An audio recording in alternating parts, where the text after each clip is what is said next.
Thank you very much. I was sitting there taking all that in, going, Janie, how do you follow him?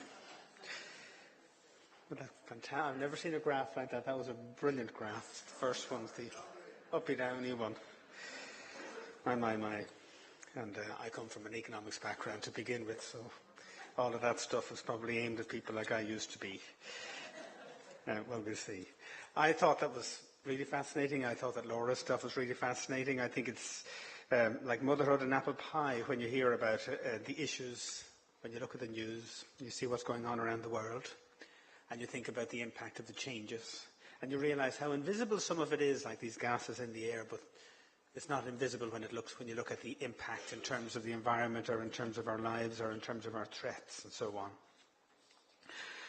And it is the poorest and the poor of the world who suffer the most, because they're in the areas in terms of climate change where I guess they've contributed the least to the emissions which are there, but they're very, very vulnerable in terms of weather and in terms of crops and in terms of all of those things as well. So it is very, very important that stuff is done as much as possible to do it, but as much as possible it's very, very hard to get people to do it, no matter what moral pressures you put on them. When it comes down to the practicalities of paying for the change, people are always resisting.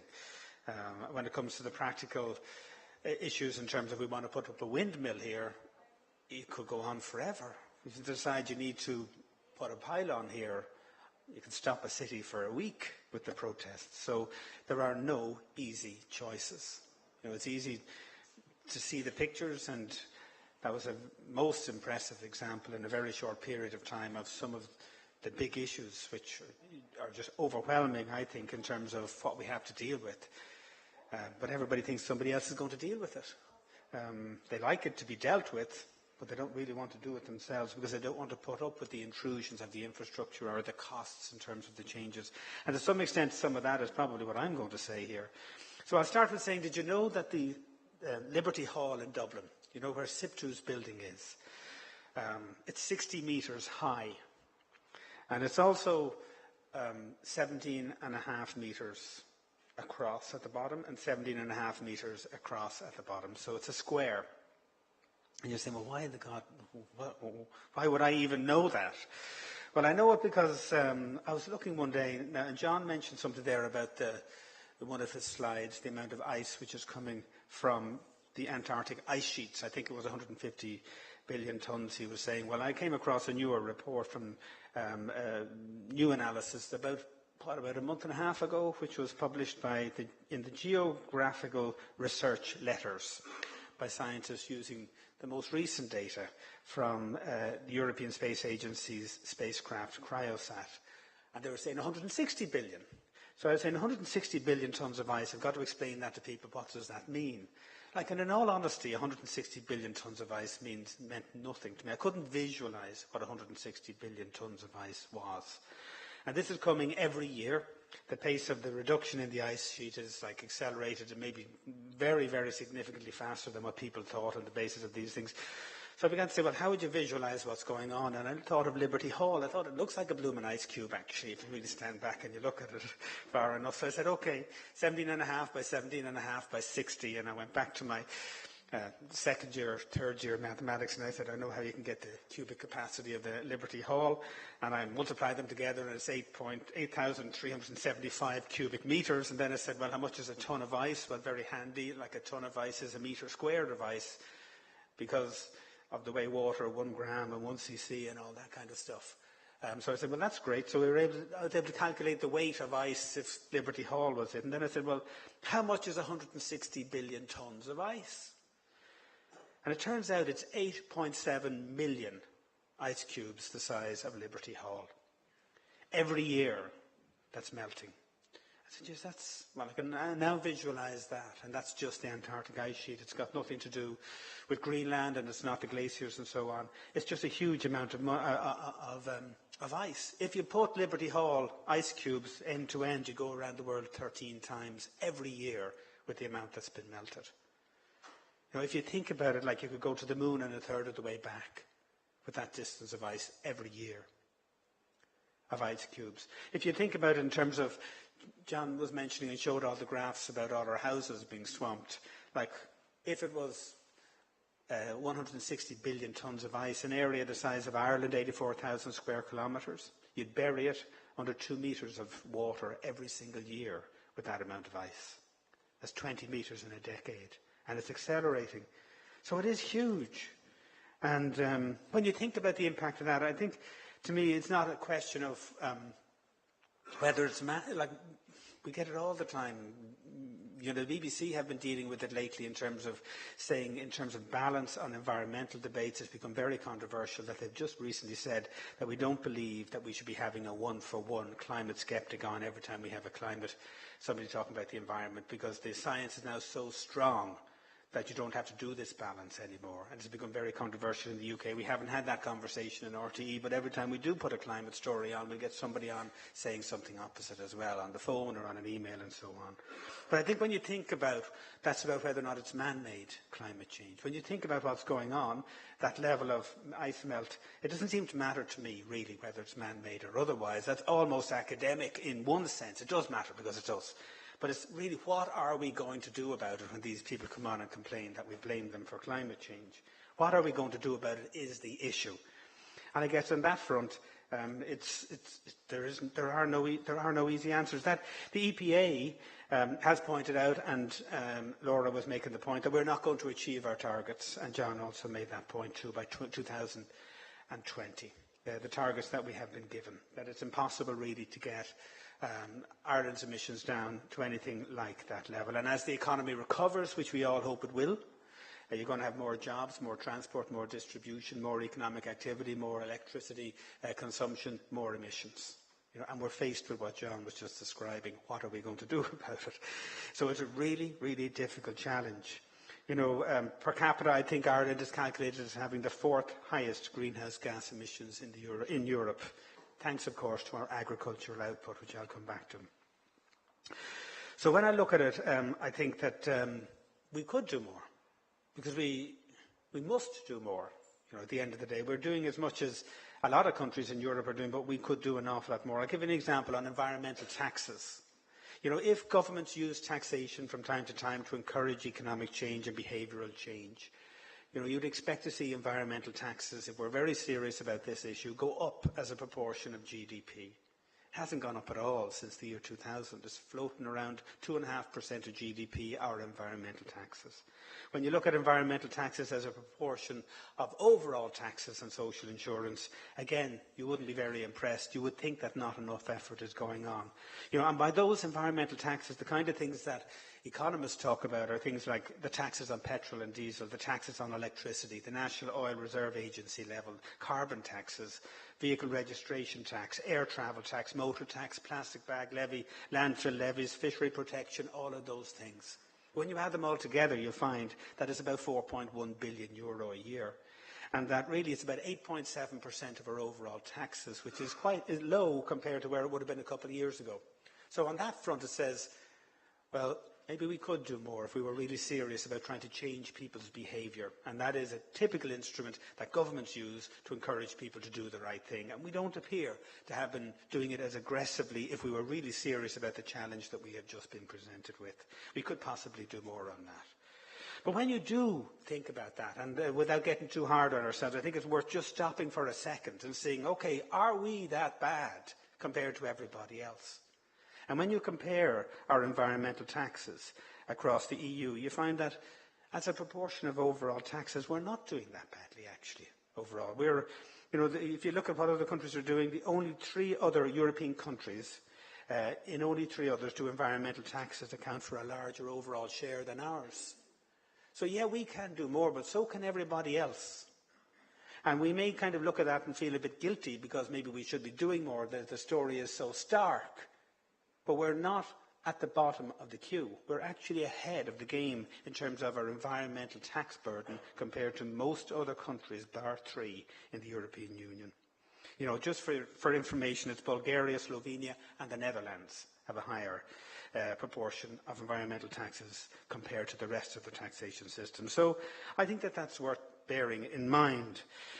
Obviously, for us, the big problem is transportation and agriculture, which was mentioned, and how we're going to do it. When you look at the overall burden of our carbon taxes, according to all the calculations done by people like John and Laura, I think agriculture is about a third of our carbon emissions. And I think transportation is about 20%, but it used to be 9% when we were a weak economy back in 1990, so that's gone up. When you look at the things that we have to get down ourselves, the ones which are not the emissions trading systems targets, agriculture is 42% at the moment, or 41, 42% of the non-emissions trading carbon that we're producing, which is why we are so high on a per capita basis, because I don't think our lifestyles are particularly more, our distribution of our houses may be not ideal, because we're all travelling longer distances than you might be if you lived in an apartment in a European city. But apart from that, I don't necessarily think that compared to other Europeans that there's something that stands out about the way we live our lives. It's agriculture and that element of transportation which make us outliers, which make us the fourth highest emitters, I think, in the world. And that Food Harvest 2020, as John showed you there, those targets do put a very big onus on us. But the thing is, I think we have to be realistic. An economy on the floor, trying to pick itself up, looking to see where in the world we can make our mark. What can we do indigenously to encourage economic growth, development, jobs for our people, which are going to give us the resources to do the things we really need to do? You know that we have an economic model which is that the Industrial Development Authority tries to attract inward investment. It's been the same now for 30, 40 years, with relatively low taxes on multinational companies who come here and spill over the jobs and bring a bit of tax revenue to us, and on the back of that, that's our silly economic model. The Germans think it's awfully silly because they can't understand what we actually get out of it ourselves. When you see that they're about to change international taxation laws, which could impact on that, could change the incentive potentially for companies to want to use Ireland as a base for tax reasons. Maybe we're exposed on that too. Well, if they pull the plug on that, what else has Ireland got to offer? Our main export is grass. That's what our main export is, the green emerald isle. It's beef and it's dairy. Whatever way you look at it, that's our bigger number one thing. So we're sitting here saying, should we or should we not be trying to develop it? And we're up against this big, big challenge that John just pointed out. I think that is head-wrecking stuff for policymakers, and head-wrecking stuff for us in terms of the moral issues associated with it. Because, of course, we all want to do the right thing. And yet, at the same time, we have to live. If at the end of the day we're saying, well, will we annihilate? I did a report recently, and it was on electric cars. And it was one of my early reports. The ESB had decided that they were launching this big initiative whereby they'd have electric car ambassadors, because there's an awful lot of new electric cars around and available. In fact, I actually own an electric car, and I would highly recommend it, and particularly to anybody who's a two-car family. It's like a pay rise. It's brilliant. But the reality is, when I did this report, I got this complaint. I got a couple of complaints. You can't touch an environment story without getting a complaint. And I'm doing them as straight and as good as I can, because people have their ideas and their issues. And the complaint was that this was crazy. We were presenting, which never mentioned electric cars as being zero emission. And somebody was absolutely irate about this. Emissions were never actually mentioned, as far as I remember, because obviously emissions are created for the electricity which power those cars. And this person said the solution and what we need to do is we need to get rid of all of the farm animals. We need to exterminate all farm animals. And I said it was just electric cars, but it's farm animals. Well, sitting there, so to being practical and doing the right thing. The moral challenges and the issues and the questions that we have to address are terribly hard when you look at what John and Laura have presented. On wind, I think we're currently fourth in the world in terms of the proportion of wind generation on our electricity system. And we can go better than that. I was down with Airgrid recently, and they were telling me they had up to 50% on certain days earlier this year and late last winter of our electricity, which was wind. And so that is off the scale, and people are very, very impressed with that internationally. And they want to change their technology and understanding so that they can get up to 75%. So they're really gung-ho about it. And there's this argument that, at the start of the Industrial Revolution, Britain had an advantage because it had coal. And at the start of this stage, maybe we have an advantage because we have a natural advantage in terms of wind. So let's generate it. Let's do it. That's great. But my God, again, it's the same issue. Everywhere I go, it's a windmill is a problem for some people, and a pylon is a problem for some people, and the protests are incredible. and the organisation of them I'm very struck by as well. The picture I got sent to me recently, only this week, I was down in a place called Mount Lucas near where Bord-na-Mona have just finished a wind farm. It's an 84 megawatt wind farm. And I flew over it and I saw it, and it looked fairly like a cutaway bog to me, with not a lot of people living near it. Well, I got these photographs of these houses that were supposedly dominated by this windmill, which was a kilometre away. Now, the windmill, I don't know how they got the shot. I don't know how something a kilometre away that's 56 metres up to the core could have looked that big compared to a house. So I'm very suspicious about the way they twist the story to highlight their concern. Now, they have concerns and they're all legitimate, but all I'm pointing out is that it is very, very difficult to do the right thing in a country like Ireland. Really difficult. Because everybody has a different objection or a problem. Or what are we going to do with the farmers? The wind, when we look at it, one of the big issues which is often put to me is that, the windmills, we have to have all our electricity system, and this is put again and again, operating inefficiently. And maybe there are some people here who are going to make this argument, because when you have the wind, it's intermittent, and so you have to have backup, and that's costing us extra fuel, and isn't that kind of damaging the environment? That this is a big swizz. And loads of people make this point. Well, I was very struck recently by the Sustainable Energy Ireland Authority of Ireland produced a report which nailed that issue, where they looked at exactly that point and said, right, is wind really, is it good for us? And they said, yes, you have some inefficiencies, but overall it adds hugely to the efficiency of the system. And if we didn't have wind on the grid, we'd be burning 26% more fossil fuel, and it would cost us something of the order of 260 million more per year. And they said they had taken everything into account. And every time I get these complaints, I try to explain to them, have you seen the SEAI report on this? And they don't want to know, because it doesn't suit them. So it is a really complicated and controversial issue. On beef, beef is very, very environmentally challenging. A report, it was only this week I saw, it was in the United States, and it was done by scientists from a number of universities who published in a journal called the National Academy of Sciences. And they were looking at the environmental impact of various meat-related protein calories. And so they looked at beef, dairy, chicken, poultry and pigs. They didn't do sheep. And they looked at the calorie that you get versus all and everything associated with the environmental impact of producing it. You've got to have feed for the cattle, so what's the story in relation to irrigation for growing the feed and all of that stuff.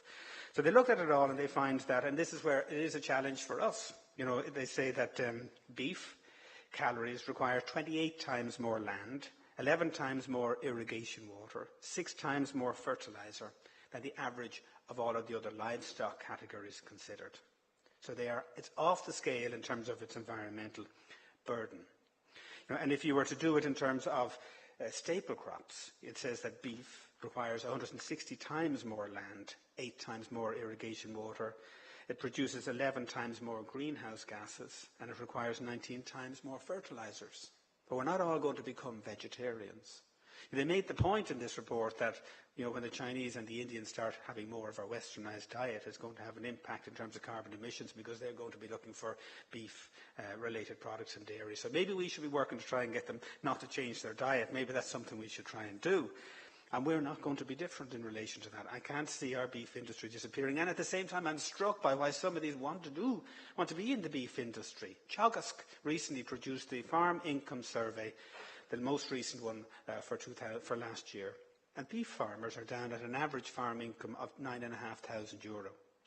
And out of that, they have to pay themselves and find money for investment.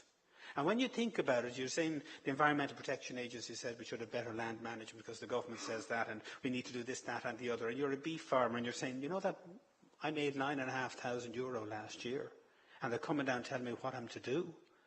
I have to say, when I read it, I did feel if I were one of those beef farmers, I'd be using words that you don't broadcast. Like it's a big burden and a big challenge that we're asking people to do. Very, very hard. And I think that clearly we need to do a lot. I need to do more. But I want to come to the issue which is kind of burning me a little bit, and that is about the target that we have. Now, the target that we have has been referred to there by Laura and by John. And you show how we're going to miss it and how that is a bad thing. We should be doing more. and we face all of this issue. And it kind of surprised me about, well, I remember reporting on the news, we're not going to reach this target and it's going to be a big impact, and maybe we might even face a fine, and maybe we're certainly going to cost us a lot of money. So I'm back to where did the target come from? Obviously it comes from Europe. And the thing which blew me away was that we have been given a most difficult target. A target that was known from the very beginning we hadn't got a snowball's chance in hell of achieving. It's there in working papers in the EU and everywhere else that Ireland was given a target. What happened was in 2008 they decided to set new targets for the overall European Union in terms of carbon emissions, because we're not responsible for all of the emissions in Ireland in the air. Like, we're only 4.5 million people. There are a lot of big population countries in Europe, and the air covers us all and everything else with it as well. So they said, this is a European problem, we've got to correct it. We've got to do something about it, and they set their new targets. 20% overall, which I think was something of the order of 14% overall, reduced from 2005 levels. And then they divided it up between the electricity stations, which are the emissions trading part of the world, and they're different to us almost in terms of their targets. We don't think about them. And then the rest, which is the rest of the economy, transport and residential and agriculture and all of those things. And they said, right, on that front, we need to get it down by a certain amount. And what we're going to do is going to say rich countries, we're going to give you tough targets, and poor countries will get relatively easier targets. And so Ireland at the time was perceived, it was 2008, to be, remember when we had a government which was full of rubbish at the time, telling us how well we were the richest in the world. I read and reported on all of these reports coming from Bank of Ireland talking about how Ireland was the richest country in the world, and it was all in property. And we had this thing where we were driving it into everybody that things are wonderful and things are great.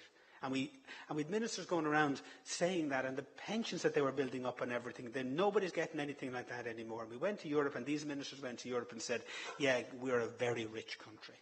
And they gave us this target to reduce our emissions by 20% below the 2005 levels. And in all of the working papers, they have estimates in relation to, on current policies, what are the chances, what will the gap be? If you introduce all known new potential policies, what would the gap be? And it's incredible. From the beginning, we were expected to miss our target by 10%, which is exactly pretty much in line with where the Environmental Protection Agency says that we are likely to be heading at the moment. So I don't think we should be terribly surprised at that. I think we need to do more, but we shouldn't be surprised. And I'm not too sure that many people realise that that target is much, much, much more difficult than anybody else has got. They gave Luxembourg a very difficult one. They're a banking centre with a lot of emissions because so many people come in to work in Luxembourg. It's like driving down the road from Germany or from a neighbouring country. But Ireland is one of the toughest challenges. And built into it was that, and they knew that the whole system was that we will spend money to pay for the emissions credits that other countries aren't using. And we allocated €300 million between 2008 and 2012, a 5-year period, for those emissions. €300 million. For a target that was set for a rubbish view of the Irish economy, that we were the richest in the world. Set in stone. And so €300 million, when this economy collapsed, could have done an awful lot in terms of health services or in terms of addressing some of the social concerns which we have, or in helping in terms of flood defences or anything else. But we're paying it, and I do not believe that we are that rich country at all. Our targets are far too tight. They were made by poor negotiators, if you ask me. Very poor negotiators. And we are off the scale. We're up at the top. Luxembourg, Malta and Ireland. Everybody else is going to be achieving their targets on the basis of existing and new policies. And it isn't that we have done something bad and that we're not keeping up with the changes elsewhere. God knows we are implementing everything that's coming from Europe that's suggested in terms of an environmental directive. I agree completely with John in terms of our climate change bill. At the moment, you'd be very worried that it doesn't have enough teeth and all of those things. But we're not ignoring what Europe is telling us, whether it is in terms of what we should be doing on electric cars, for instance, or what we should be doing in terms of more wind. And we have this issue with agriculture. But I think that the targets are too tight. I think that the target that we have been given, that we're beating ourselves up with in terms of the guilt that we feel about the story that we have just seen. And I do feel guilty when I hear that story and I see that story. But somebody should feel guilty about this target that we have got. It is off the scale in terms of a burden for a country that has collapsed. Our banks are not back to normal. I was listening to Laura there, and this thought came into my mind about retrofitting my house. How I would love to do it. It was built in the 1970s. I'd say you could dry your hair in the middle of the bricks and the whole thing. You know, you go down to the bank and you look for the money for retrofitting your house. Will they give it to you? How much would you need? You know, where are we getting the money for all these things that we're supposed to do because the target is so tough? Our economy has collapsed. It is still collapsed. A government will tell you whatever they want to tell you. There's an election possibly next year or certainly in 18 months' time. They'll fill you with the stuff saying it's much better. I'm still speaking to people going bankrupt. I'm still speaking to farmers who are living on €9,500 a year, talking about how we can afford to do all of this. I think that's very, very real. And so when I think about what we can do, I think we should do as much as possible. As much as possible. And I wouldn't for a second disagree with the stuff that has been said by any of my two previous speakers, but I would say one thing that we should do. We should hightail it over to Europe and bang the table and say big mistakes have been made. Because there are new targets coming for 2030.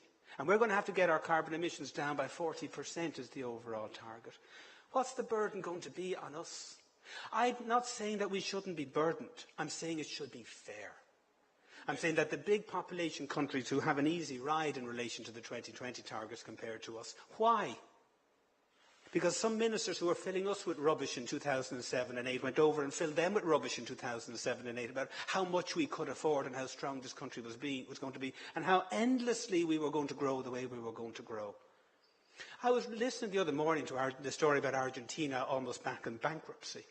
When you go that far, it comes back again and again and again. We're not out of the woods at all. So before we set these big, big targets, these personal targets for Ireland, and I really want to underline again, there is nothing that either John or Laura have said that I would disagree with in terms of we must do it. I feel guilty looking at the whole thing. But I don't want to be spending €300 million because some silly minister went over and said we could afford it. Because we've been given something which is absolutely off the scale. And you come along and you say, well, and also remember, you've got to crucify your agriculture sector. You know, you've got to get out of the kind of farming which you're at. Should we? Like food security is a big issue. The European Union it was always very, very important in terms of common agriculture policy. Is it right that we should say that food security is now a national issue for Europe? It's a bit like when you had Helmut Kohl, he had a vision of Europe. We were all in it together and we were going to go somewhere and there was a different approach. And now you've got Angela Merkel and it's about you sort out your problem and we'll sort out our problem. We're not paying for yours. It's a different view of Europe. And are we being influenced by that? Should agriculture not be a European-wide kind of consideration? And I know John mentioned it and it does sound like you're looking to change the rules. But that is a legitimate debate to be had. Should we be doing that? Because what else has this country got? That is going to be very expensive to deal with, the challenges in that. Yes, there are economic opportunities and green technology and new jobs which can come and we can be world leaders if we were to invest. But where is our money for investment? I heard the other day, was it yesterday morning, a Finnish bank is going to come in and try and lend to our start-up companies. Where are our own banks? We need to remember that we're on the floor. We're still on the floor. And I think we really, really do care about the environment and want to do the right thing. But stuff like that and giving us crazy targets and making us feel guilty about doing everything we possibly can that everybody else is doing and then telling it, but it's not enough, that's going to get dealing with climate change a bad name in some quarters. And I think that we need to stand up and start banging the table to make sure that we're not locked into something crazy after 2020. Thanks very much.